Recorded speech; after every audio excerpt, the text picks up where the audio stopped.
एकदा दादा खोत गणू भटजीच्या मुलाबरोबर तालुक्याला जायच्या गडबडीत होते. आरसा समोर धरून ते कंगव्यानं केसाचा भांग पाडत असताना नारायण त्यांच्याकडे नानांचा निरोप घेऊन आला आणि त्यांना तुम्हासनी नानांनी लगेच बोलिवले असं म्हणाला. केसांचा भांग पाडून दादा खोत दबक्या पावलांनी बैठकीच्या खोलीत आले. नाना ढोंगणावर हात घेऊन शतपावली घालत होते. नानांजवळ जाऊन दादा खोत त्यांना खालच्या आवाजात म्हणाले, बाबा तुम्ही मला बोलवलं?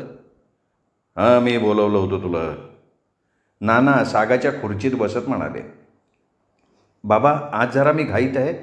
मी आता गणू भटजींचा मुलगा शारंगधर याच्याबरोबर तालुक्याला निघालो होतो. आपण नंतर बोलू की. त्याचं बोलणं ऐकलं आणि नानांना राग आला.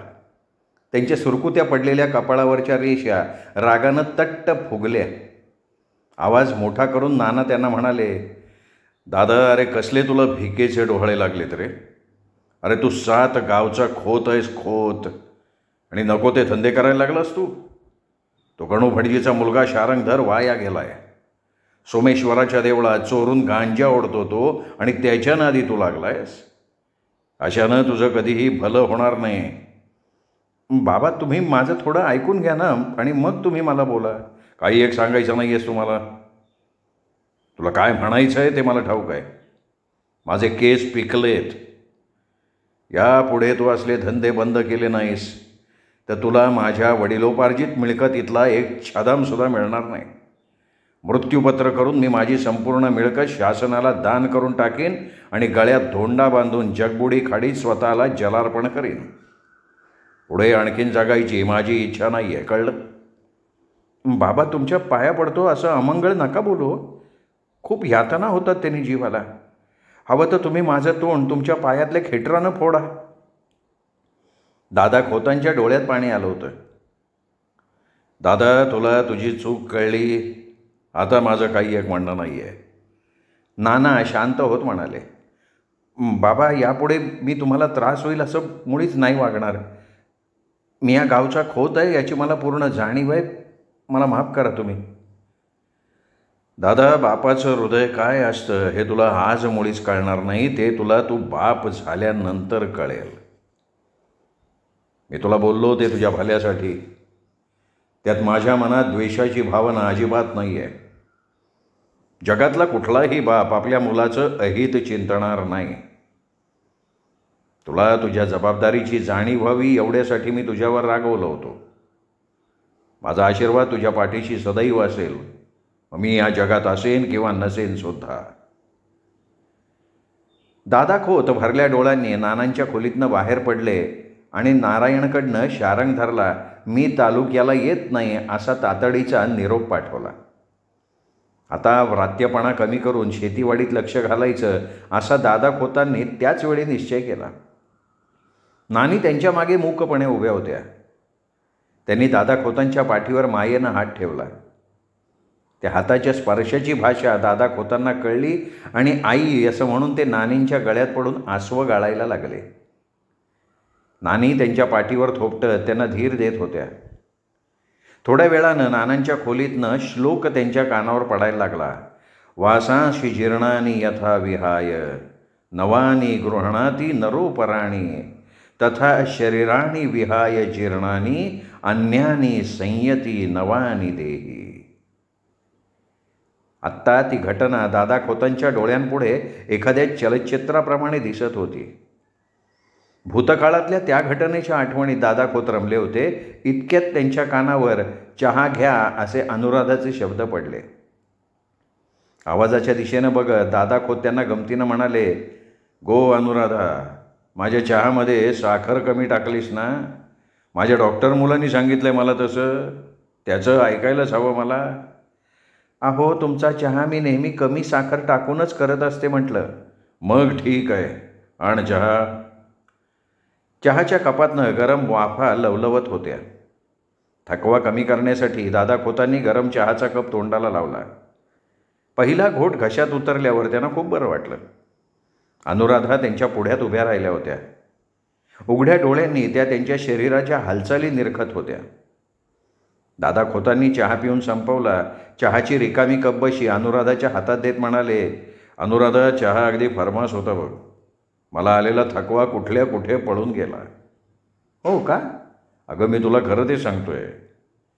आज दुपारच्या जेवणाला थोडा उशीर होईल. हां. का बरं? हो, मी एकटीच स्वयंपाकाच्या खोलीत आहे.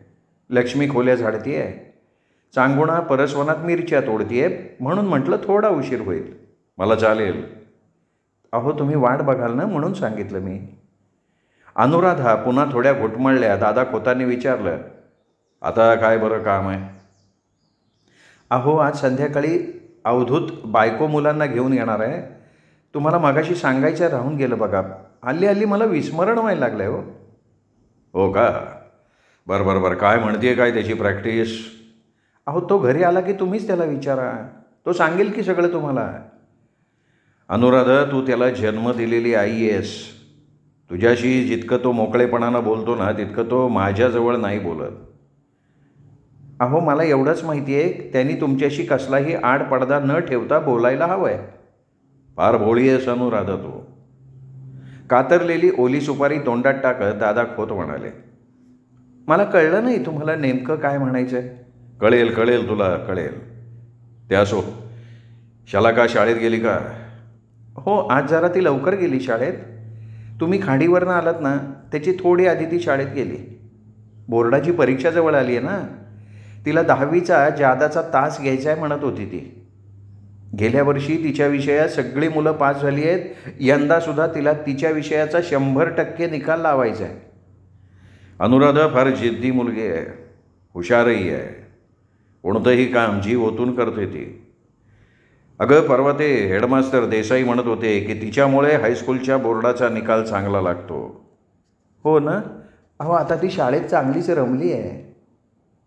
शलाका BA BEd चांगल्या गुणांनी उत्तीर्ण झाल्यावर 2 वर्षांपूर्वी दादा खोतांनी त्यांच्या तोलामोलाचं श्रीमंत स्थळ बघून तिच्या लग्नाचा भार दणक्यात उडवला होता. शलाका तिच्या घरी सासरी नांदायला गेल्यावर दादा खोत निश्चिंत झाले. दुर्दैवानं काही दिवसात तिचं लग्न मोडलं. देवा ब्राह्मणाला साक्षी ठेवून शलाकानं ज्याच्या गळ्यात विश्वासानं वरमाला घातली होती, तो तिचा पती सुनील हा नपुसक निघाला. मधुचंद्राच्या दिवशीच त्याचं बिंक फुटलं. तेव्हा तो तिच्यासमोर एखाद्या अपराध्यासारखा उभा राहिला होता. त्याच्यावर जळजळीत नजर रोखून शलाकानं करड्या भाषेत त्याला विचारलं, मला तुम्ही का फसवलं? माझ्या आयुष्याचं मातेरं करून तुम्ही काय मिळवलं? शलाका, मी तुझा अपराधी आहे, मला माफ कर. आईवडिलांच्या हट्टापायी मी तुझ्याशी लग्न करायला तयार झालो, नाहीतर मी आयुष्यभर अविवाहित राहिलो असतो. हे बघा, यापुढे तुमचं माझं नवरा बायकोचं नातं उरलेलं नाही आहे. मी माझ्या माहेरी जाते. शलाका सुंदर होती, बुद्धिमान होती. ती तिची बॅग घेऊन तडक माहेरी निघून आली. अनुराधाने तिला खोदून खोदून विचारल्यावर शलाका तिच्या गळ्यात पडून रडत म्हणाली, आई, अगं माझं लग्न मोडलं आहे. सुनील हा पुरुष नाही आहे, मग मी सासरी का राहू सांग बरं. दोघी मायलेकी बऱ्याच उशिरापर्यंत आसवं गाळत बसल्या. अगदी दुःखाचा निचरा होईपर्यंत त्यांनी एकमेकींना सोडलं नाही. दादा खोत आणि अनुराधा तिला धीर देऊन तिच्या मागे खंबीरपणे उभे राहिले. गेल्या वर्षी गावच्या हायस्कूलमध्ये एका रिक्त जागेवर तिला शिक्षिकेची नोकरी मिळाली होती. आता ती हळूहळू सावरत होती. स्वयंपाकाची आठवण झाल्यावर अनुराधा घाई करत दादा खोतांना म्हणाल्या, अहो, मी वेंधळ्यासारखी तुमच्याशी काय बोलत बसली आहे? मला स्वयंपाकाला लागायला हवं. शलाका दुपारी जेवायला घरी येणार आहे, जाताना सांगून गेली तसं. अनुराधा घाई गडबडीनं स्वयंपाकाच्या खोलीकडे निघून गेल्या. दादा खोत बैठकीच्या खोलीत पंख्याची हवा खात एकटेच बसले होते. सूर्य हळूहळू आकाशात पुढे पुढे सरकत होता. वाऱ्याच्या एखाद्या चुकार झुळकीनं उंच झाडावरची पानं हलत होती. उन्हाळ गुरं झाडाच्या गार सावलीत बसून रवंथ करत होती. झाडाच्या फांद्यावर बसून पाखरं चिवचिवत होती आणि इवल्याशा चोची त्यांच्या पंखात खुपसत होती. उन्हाचा कडाका हळूहळू वाढतच होता. कडक उन्हाच्या झळा सहन करत रायबा गावडे दादा खोतांना भेटण्यासाठी तांबड्या गाडी रस्त्यानं येत होता. तो वाड्याच्या फाटकाजवळ आला तेव्हा दादा खोतांनी त्याला बघितलं आणि ते आरामखुर्चीत सावरून बसले. रायबा आता 70कडे झुकला होता. त्याच्या डोक्यावरचे केस, दाढी पिकलेली होती. त्याच्या गालावरची हाडं आणि छातीवरच्या बरगड्या डोळ्यांना स्पष्ट दिसत होत्या. त्याचे डोळे खोबणीत गेले होते. त्याच्या अंगावर मळका, ढगळ सदरा आणि कमरेला विधभर लंगोटी होती. काठीच्या आधारानं चालत तो पायरीजवळ आला. त्यांनी हातातली काठी भिंतीला उभी केली आणि पायातल्या तुटक्या चपला पायरीजवळ सोडल्या. दरवाज्यातून आत आल्यावर दोन्ही हात आदरानं जोडून दादा खोतांना त्यांनी रामराम केला. म्हाताऱ्याच्या पोटात भीती होती. ये ये रायबा ये, बैस. तोंडावरची रेषा हलून न देता दादा खोत म्हणाले. म्हातारा भिंतीला पाठ टेकून जमिनीवर उकिडवा बसला. त्याच्या राखट सुरकुत्या पडलेल्या चेहऱ्यावर लाचारी आणि अपराधीपणाचे संमिश्र भाव उमटलेले होते. दादा खोतांनी त्याला बसायला सांगितलं म्हणून त्याला थोडं बरं वाटलं. दादा खोत विचार करत होते. म्हाताऱ्याला त्यांच्या चेहऱ्याकडे बघण्याचं धाडस होत नव्हतं म्हणून तो पायाच्या अंगठ्याकडे बघत होता. रायबा, मी तुला निरोप पाठवून का बोलवून घेतलंय हे तुला ठाऊक आहे का? दादा खोतांनी म्हाताऱ्याला थोड्या दमात घेत विचारलं. वैजी, म्हातारा अडखळत म्हणाला. तुझ्या गुर्रावासरांना खायला गवत नाही म्हणून तू माझ्याकडे 7-8 वर्षांपूर्वी हात जोडत आला होतास, हे आठवत आहे तुला? खोतानू वय, मी तुमच्याकडं तेव्हा आलो होतो. तेव्हा मला तुझी दया आली. नानांपासून आपले संबंध चांगले आहेत म्हणून मी माझ्या मालकीच्या जमिनीतलं सातविणीच्या माळावरचं गवत कापून तुला न्यायला सांगितलं. वयजी, मला तुम्ही तेव्हा गवत कापून न्यायला सांगितलं होतं. त्यावेळी मी तुझ्यावर उपकार केले आणि त्याची तू आज त्या जमिनीतली माझी झाडं तोडून परतफेड करतोयस का? माझ्या जमिनीतली झाडं कोणाची परवानगी घेऊन तोडत होतास याचं आधी उत्तर दे मला. दादा खोतांचा आवाज आता थोडा वाढला. दादा खोतांचं मोठ्या आवाजातलं बोलणं ऐकून म्हातारा आणखीन घाबरला. त्यांच्यासमोर काय बोलावं हे आधी त्याला सुचेना. त्याचे ओठ थरथरायला लागले. तो बसल्या जागेवरनं झटकन उठला आणि दादा खोतांचे पाय धरून गयावया करत त्यांना म्हणाला. खोतानू, माझी चुकी झाली, पण यात माझी काही बी चुकी नाही बघा. माझ्या लेकानं म्हाळावरच्या जमिनीत लाकडं तोडायला मजुरीनं गडी लावले. औंदा त्याला नवीन कौलारू घर बांधायचे. रायबा म्हाताऱ्याचं बोलणं ऐकून दादा खोत थोडा वेळ विचार करायला लागले. त्याच्या बोलण्यावर त्यांचा विश्वास बसला होता. म्हातारा खरं तेच बोलत होता. पण तू त्याला खोतांच्या जमिनीतली लाकडं तोडायची नाहीत असं का नाही सांगितलंस? का तुझी फूस होती त्याला? नाही बा, नाही. मी त्याला लाख सांगून बघितलं पण तो माझं काय ऐका ना, तेव्हा मी काय करणार? माझ्या मालकीची झाडं त्यांनी मला न विचारता पाडली म्हणून मी त्याची तक्रार पोलीस स्टेशनमध्ये करू शकतो. दादा खोत कायद्यावर बोट ठेवत म्हणाले. नाही खोतानू, असं नका करू. तुम्ही आमचे मायबाप आहे. मी माझ्या लेकाला सांगतो, त्यो ऐकन माझं. मी काय म्हणतोय ते नीट ऐक. ऐकतो जी. पुन्हा माझ्या जमिनीत तुम्ही पाऊल टाकायचं नाही. आईच्यान आम्ही पुन्हा तुमच्या जमिनीत पाय नाही टाकणार. एक वेळ तुम्हाला माफ करतोय मी. खोतानू भरी भाऊ, माफ उपकार झाले. तू आता तुझ्या घरी जाऊ शकतोस. येतो जी. म्हातारा बसल्या जागेवरनं हात टेकत वर उठत म्हणाला. रायबा हातात काठी, पायात चपला घालून फाटकाच्या बाहेर पडला. रायबाचा मुलगा दौलत आडदांड आहे. तो म्हाताऱ्याचं काही ऐकून घेणार नाही, उलट पक्षी तो म्हाताऱ्यालाच दमदाटी करेल असा दादा खोत विचार करायला लागले. रायबा घरी दमून गेला आणि सुनेला मोठ्या आवाजात ओरडून म्हणाला. सावित्री, प्यायला वाईस तांब्यातनं पाणी आण. घशाला लय सोस पडलाय. सावित्री माझघरात वाहिनीवर भात कांडत होती. हातातलं काम बाजूला ठेवून ती पाण्याचा तांब्या घेऊन बाहेर आली. सुनेच्या हातातला तांब्या घेऊन रायबा वर तोंड करून घाटाघाटा पाणी प्यायला लागला. त्याच्या गळ्यावरच्या शिरा तो पाणी पित असताना डोळ्यांना स्पष्ट दिसत होत्या. तिच्या हातात रिकामा तांब्या देत त्यांनी त्याच्या मुलाची चौकशी करत सुनेला विचारलं. दौलत नाही का घरात? ते बलाट्यात लाकडं भरत्यात. त्याच्या पाय माझं डोसकं फिरायची पाली आली. म्हातारा तळहातावर तंबाखू मळायला लागला. म्हणजे काय झालं व? अगं आता काय व्हायची बाकी? गावचा खोत येतो त्याच्याशी आपण टक्कर देणार का? म्हाताऱ्यानं मळलेली तंबाखू अलगद दाढेखाली ठेवली आणि त्यांनी त्याचे दोन्ही तळहात एकमेकांवर घासले. इतक्यात उन्हाच्या झळा सोसत दौलतसुद्धा घरात शिरला. सावित्रानं नवऱ्याला सुद्धा प्यायला पाणी आणून दिलं. पाणी पिऊन दौलत थोडा वेळ शांत बसला आणि मग रायबाकडे वळून त्यांनी त्याला खालच्या आवाजात विचारलं, खोतानं कशाला बोलिवलं होतं? तू मोठा पराक्रम केला ना, म्हणून त्यांनी मला बक्षीस घ्यायला बोलिवलं. रायबा त्याच्याकडे रागानं बघत म्हणाला, हे बघे म्हातारे, नीट काय ते सांगा, उगा येडवाकडं बोलू नका. तुझी पहिल्यापासून चालत आलेली सवय काय जात नाही बघ. कसली रे माझी सवय? अरे म्या तुझा बाप आहे.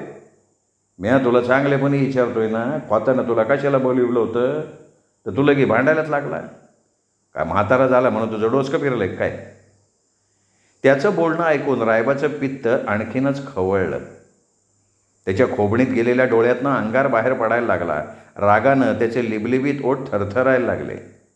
तो आवाज मोठा करून त्याला म्हणाला, अरे आपल्या गुरांना खायला गवत नव्हतं म्हणून मी खोताच्या हातापाया पडून सातविनीच्या माळावईनं चारा कापून आणत होतो आणि तू त्यांना न विचारता त्यांची झाडं तोडतो.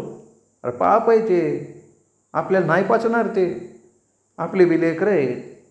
तुला मी किती सांगितलं झाडं पाडू नगं, झाडं पाडू नगं, पण तू माझं झॅट ऐकलं नाही. आता त्यो खो त्या जमिनीत आपल्याला पाऊल ठेवायला देणार नाही.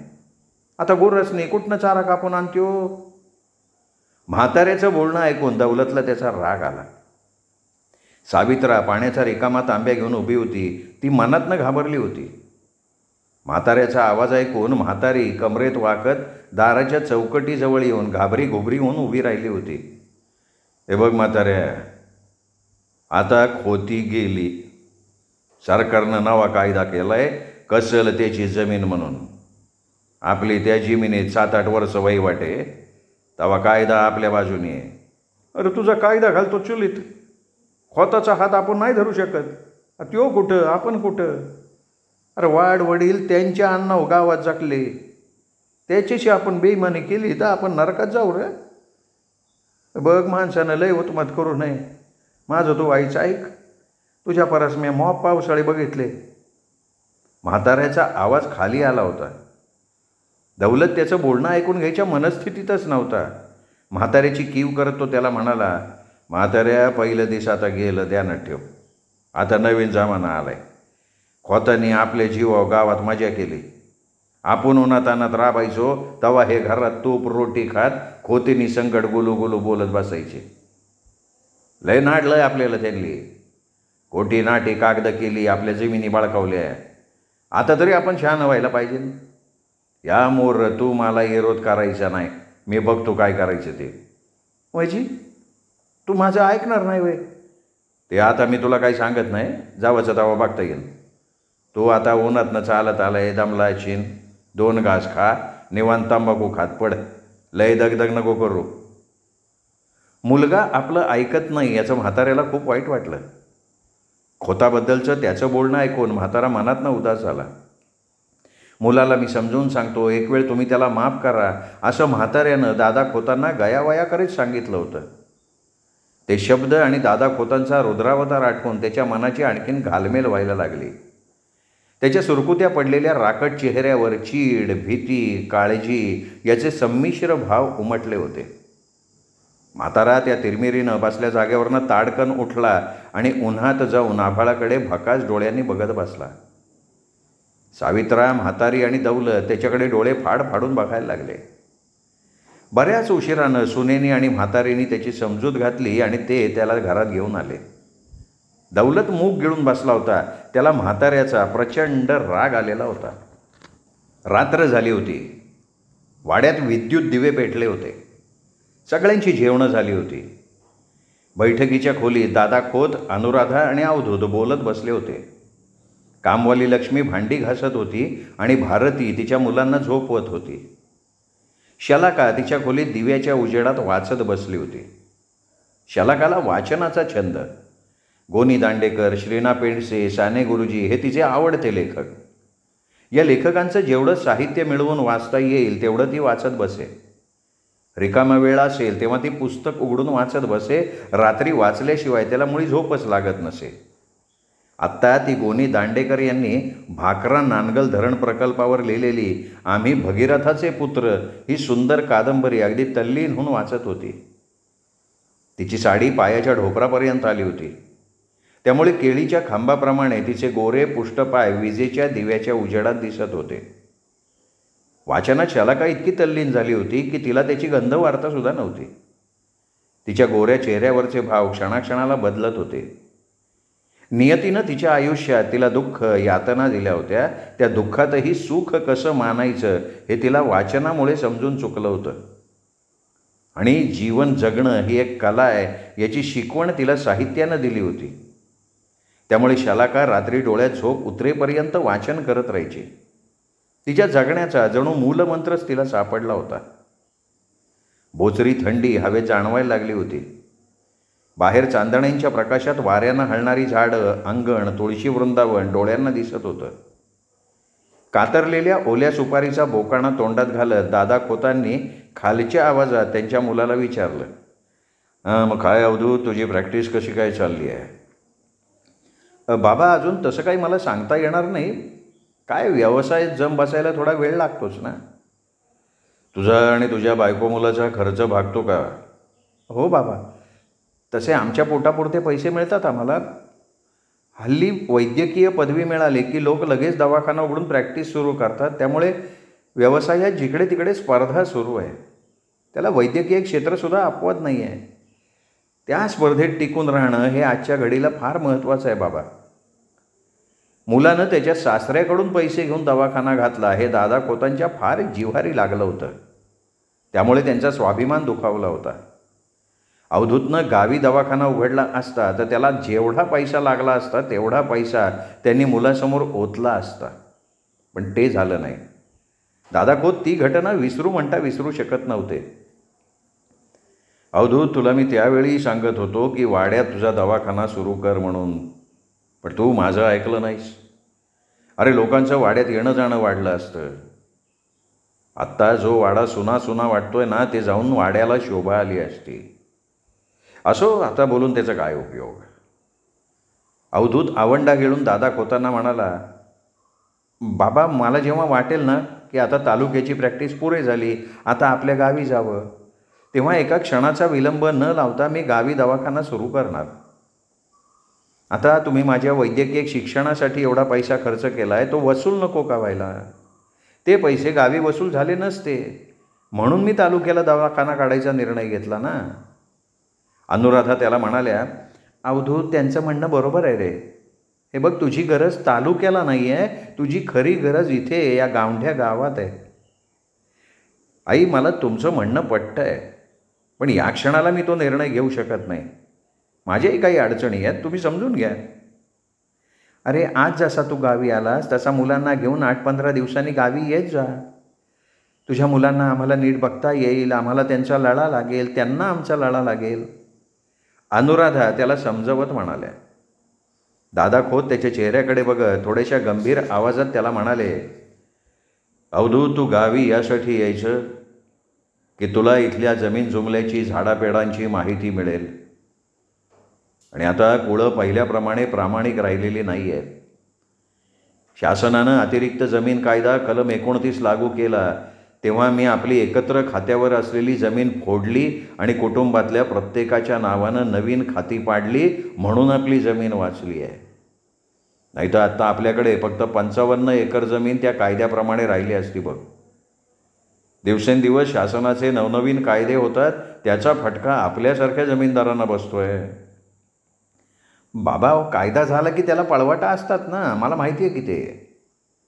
आज त्या रायबा गावडेच्या मुलानं आपल्याला न विचारता सातवेणीच्या माळावर झाडं पाडायला गडी आणले होते. मग त्याला दिलाय चांगला दम.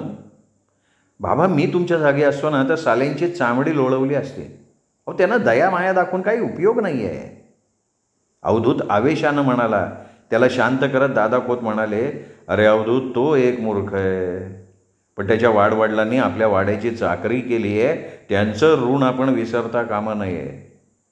आणि म्हणूनच त्यांना दम देऊन सोडून द्यायचं असतं.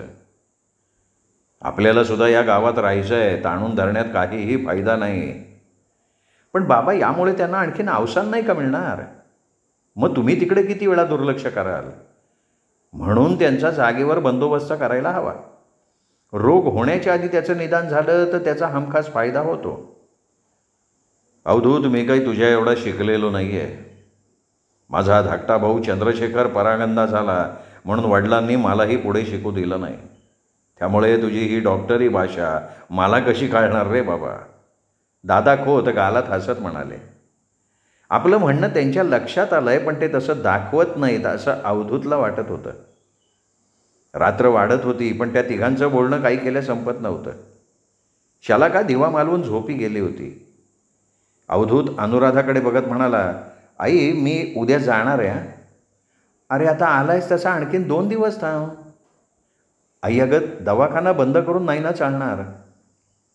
मग पुन्हा कधी येशील? ते काही आत्ताच सांगू शकत नाही मी. अरे मी तुला लिंबाचं लोणचं करून ठेवते, तुला ते फार आवडतं मला माहिती आहे. आई, अगं लिंबाचं लोणचं कसं करतात हे भारतीला सुद्धा शिकव ना. तिला लोणचं घालायलाच येत नाही. शिकवेन हो मी तिला.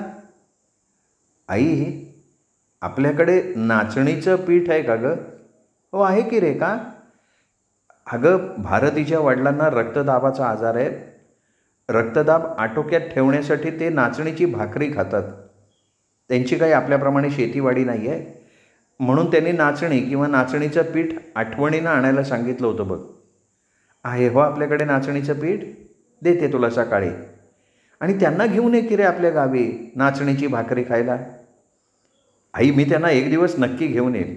माझं लग्न झाल्यानंतर ते आपल्याकडे एकदाही आलेलं नाही आहेत. मायलेकराचं बोलणं ऐकत दादा खोत शांत बसले होते. त्यांनी त्यांच्या बोलण्यात भाग घेतला नाही. अवधूतचे सासरे बुवा आपल्याकडे काय येत नाहीत हे त्यांना पक्क ठाऊक होतं, पण आपलं बोलणं ऐकून अवधूतला वाईट वाटेल म्हणून ते मूग गिळून गप्प बसलेले होते. डोळे पेंगुळले तसे झोपण्यासाठी ते तिघेही जागेवरनं उठले. श्रोते हो, दीपक रेगे कथाकथन चॅनलवर तुम्ही ऐकताय रामचंद्र नलावडे लिखित खोत ही कादंबरी. आजचा भाग इथेच संपला. उद्या भेटूयात पुढचा भाग ऐकण्यासाठी दीपक रेगे कथाकथन चॅनलवर. तोपर्यंत नमस्कार.